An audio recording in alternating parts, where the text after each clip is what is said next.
Those of you visiting this prison today have a unique opportunity to participate in something that very few people can say they have experienced. After you leave here, our hope is you will have a greater understanding of what long-term incarceration really is. You will not have to rely on the messages presented by media or public opinion, but you will be able to say, I went there, I met those men.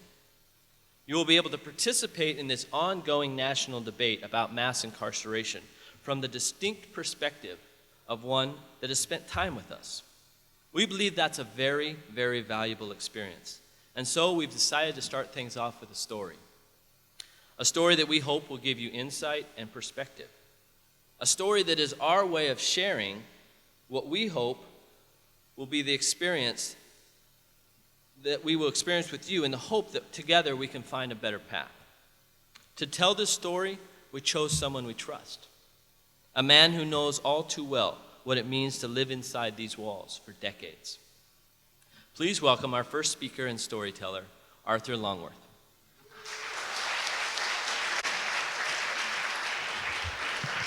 Thanks.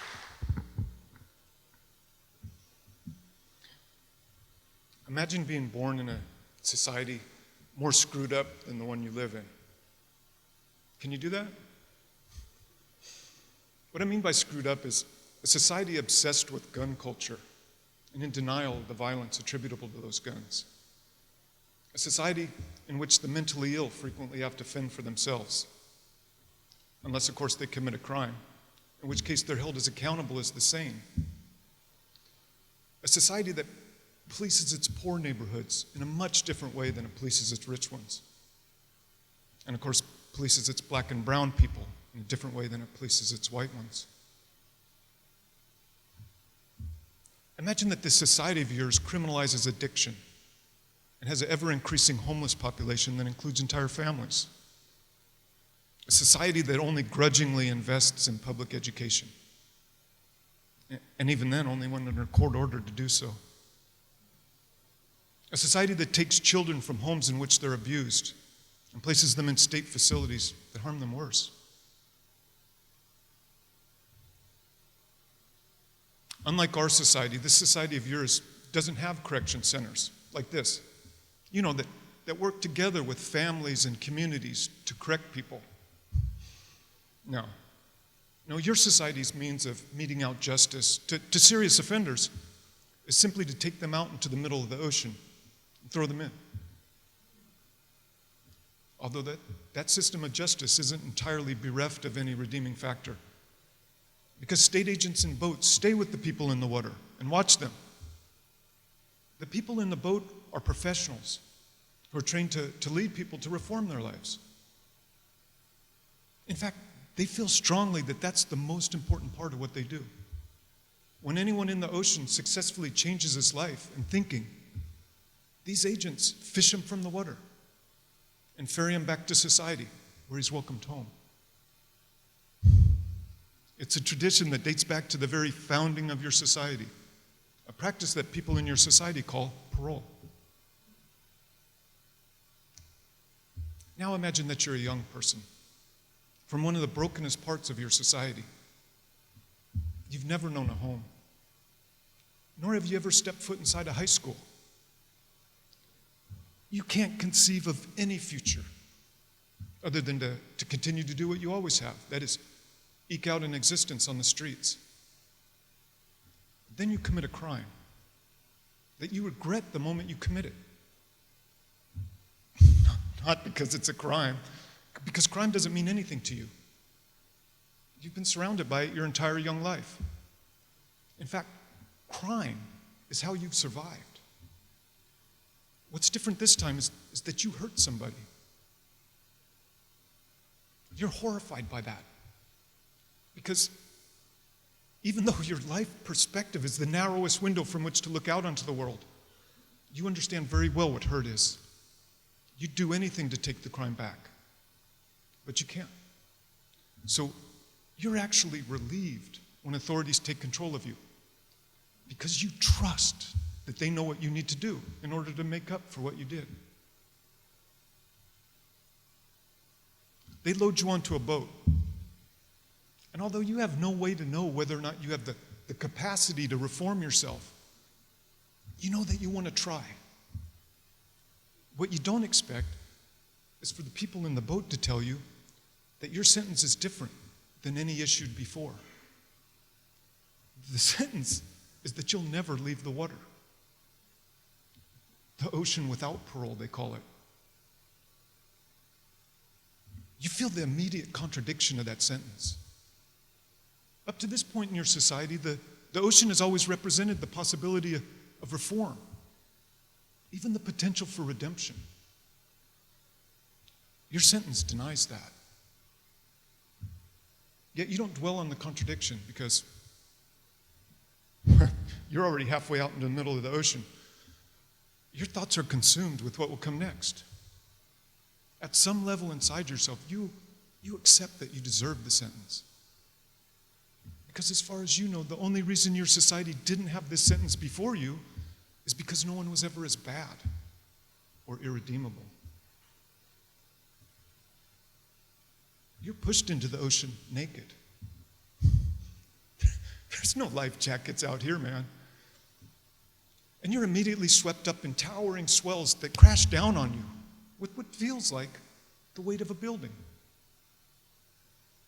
Your head spends more time beneath the surface than it does above it. The water feels like ice, and it seizes all semblance of warmth from you. Its frigid fingers pierce even your bones and compresses your lungs. You shiver uncontrollably. You can't stop your teeth from chattering. It takes everything you have to swim. You gasp for air and fight to stay afloat. You're not sure how, but an hour stretches into a day. That day becomes a week, a month, years. You grow habituated to the endless rise and fall of waves and swimming without rest. You become conscious of others in the water, and you begin to watch them with the hope that you might discover a direction in which to swim. The people in the boat are there every day to offer those around you classes and opportunities to prove themselves. And most people, they swim in the direction the boat leads. Some days you see the people in the boat pluck individuals from the water and ferry them off. These are people who were sentenced before you. People who've worked to reform themselves and been granted parole. You ask to take classes, and the people in the boat tell you no. As you tread water, one of them explains that it simply isn't a responsible use of state time or resources to educate someone who won't return to society. You can't argue, because the explanation makes sense. However, you can't get past the fact that they told you no. You don't want to accept it, because it feels like if you do, then what's the point in continuing to swim?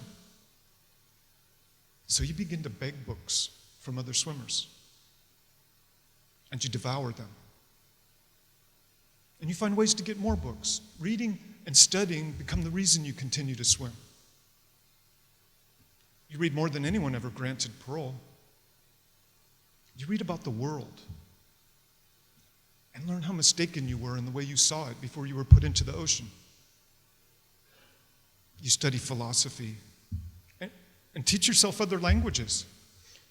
And you read about the unique history of your own society, which you learn was born out of a revolt against a king on the other side of the ocean who punished people by decree without his ever having to look at their faces.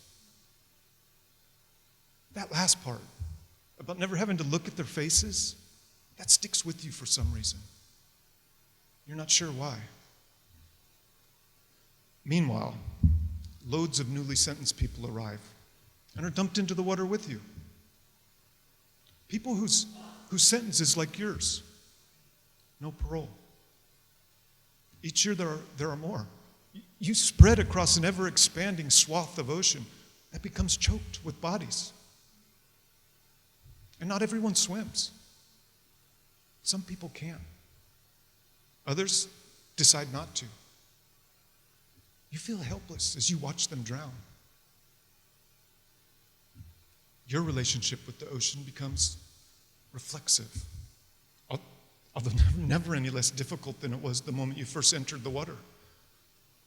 The ocean is constant, unrelenting.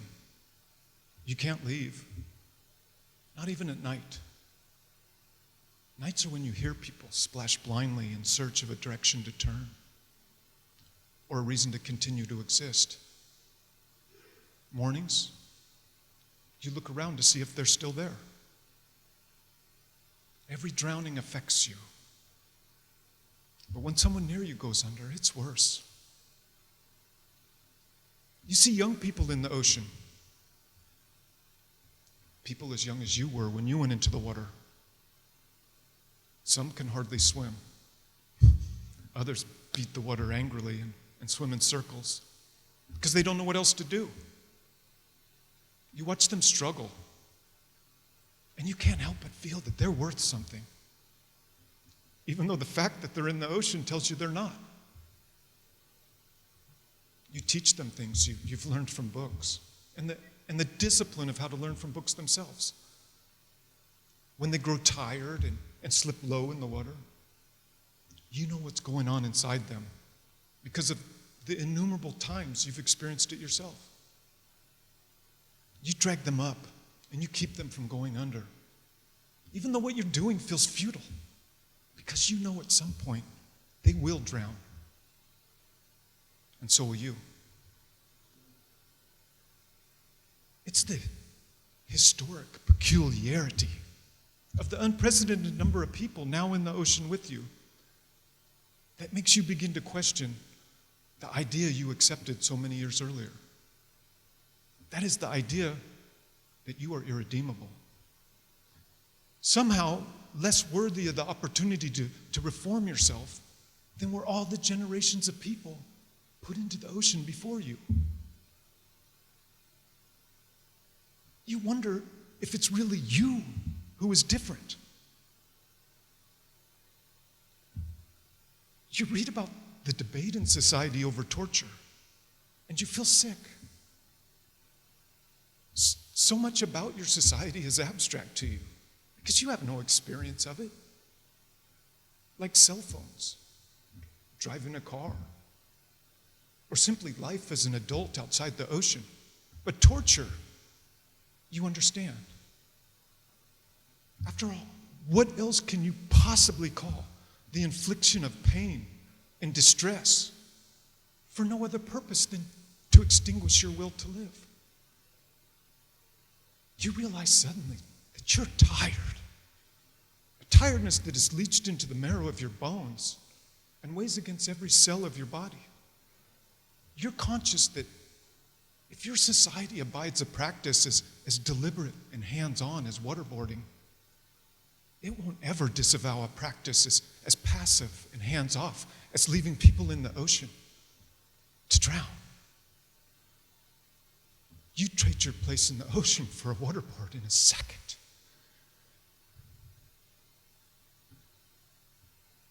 Then you hear an admission from the boat that startles you. The words of one state agent to another, not meant for you, but which carry across the water. We shouldn't do this. This is wrong. You wish you didn't hear it, because it uproots everything you've ever felt toward the people in the boat. The intractable seed of anger and enmity that sprouted the moment they told you you weren't worth educating, that dug its roots deeper every time you saw someone drown, and which so many times kept you swimming because you can't stand the thought of letting them see you quit. The words are a door through which you glimpse what the experience must be for the people in the boat. The sense of futility that must accompany a job that demands you disregard every change the people you oversee make. Any redeeming quality you see them cultivate. And every accomplishment they manage to achieve, even as they swim without hope. The job is to watch people go under. That has to hurt them. It has to. You realize that the people in the boat are nearly as helpless as you. They can't help you because they can't change your sentence, even if they think it's wrong. That's because your sentence is mandatory, which means that it was mandated by lawmakers who you've never met and who've certainly never seen your face. You wonder how that can be. Then you remember the history from which your society was born. The king who punished people without ever looking at their faces. You realize it isn't you who's different than anyone before you. Your society changed. You read about a discussion taking place in society over the number of people in the ocean. Mass drowning, people are calling it. This news that people outside the ocean are actually talking about what's happening in it spreads across the water in the form of hope, a piece of which you reach out and grab onto. Your instinct isn't to hold on, because by this time you've been in the water so long, you don't know what hope is. But when you try to let go, you discover that you can't bring yourself to do it, because this thing you've grabbed onto is warm and buoyant. For the first time since you were put into the ocean, you cease to shiver. And you feel like there might be something to swim toward. Then you read that lawmakers deny drowning so many people is a problem. They assert that there really isn't that many of you, even as you swim amongst people piled on top of each other. They use the word violent to describe men and women whose faces they've never seen and whose context they don't know. They insist that everyone who's in the ocean needs to stay there because, according to them, that's what justice is. You want to yell, to bring attention to everyone in the ocean who you believe deserves at least a look. But you're buried behind the wall of an ocean, separated from a society you left so long ago, you no longer remember it. So what do you do? What do you do? For anyone unfamiliar with this experience, let me share with you the only thing you can do. You gather the truth of your experience and that piece of hope you're holding. You weave those together into the fabric of a story, and you tell it.